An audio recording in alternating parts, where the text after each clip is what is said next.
All right, next we're going to hit join meeting. That's going to take us into this screen here.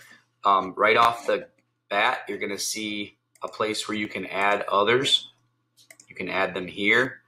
You can invite them by name. So for example, if I have a group of people, I can type those people in here. So for example, I wanted to add Tara, or if I wanted to add, anybody else that you might want, you can actually physically call people if you want. If you need to get back to that, you can get to that in the bottom left-hand corner and get to that information again. You can copy the joining info. You could throw that into Google Classroom, into an email. You could post it on your Facebook.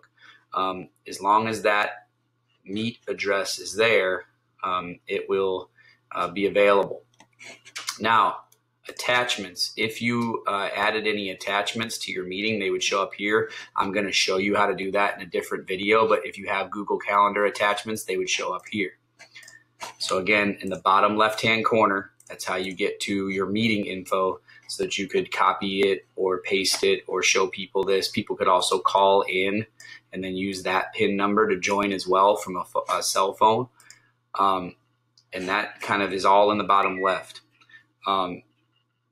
In the center, you're going to see the spot where you can hit to allow your microphone, to allow your camera, turning it off. So if you need to cough, if you need to tell your kids that they need to be quiet, whatever it is, that if you're working from home, you know how things get, your dog's barking. If you need to turn your microphone off for a second, you could click that. You can click this to turn your camera off for a second. If you press this, you're going to leave the GMeet. 2, captions. You can see captions are going for me. They go both ways. So when people are talking, it can go in both ways. So I would see the captions for what you're saying. You would see the captions for what I'm saying. Now, what some of you might be experiencing, my lips might not necessarily match the voice. It depends on your internet connection, depends on the speed, depends on a whole bunch of other factors. But suffice it to say that for the most part, when you're talking to another person, you're going to hear them quite well and see them quite well as long as you have an internet connection. I'm going to turn the captions off for 1 second. Present now, that button is for you to send your screen to everybody else.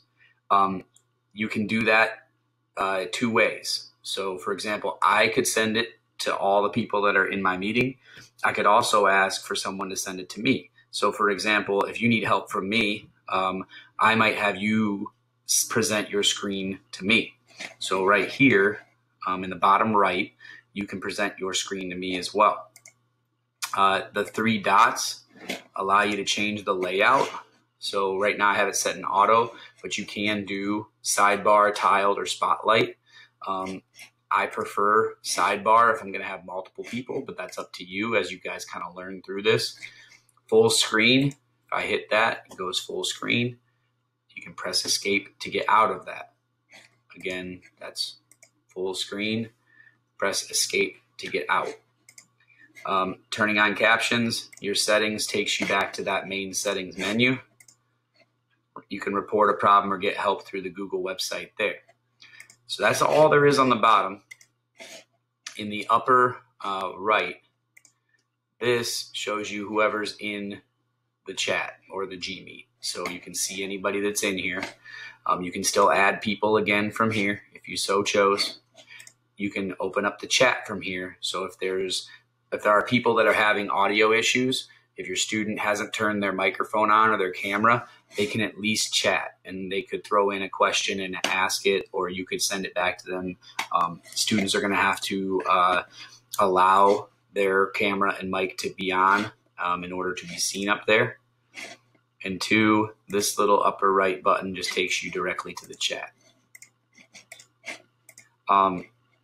In terms of this pin, you can pin a person into the sidebar. So if you want to pin yourself or if you want to pin another person, you can pin them up here.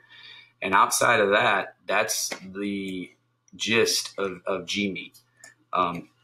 You should see each other on the camera and be able to communicate and talk and show each other your screen and kind of be available to talk to other people.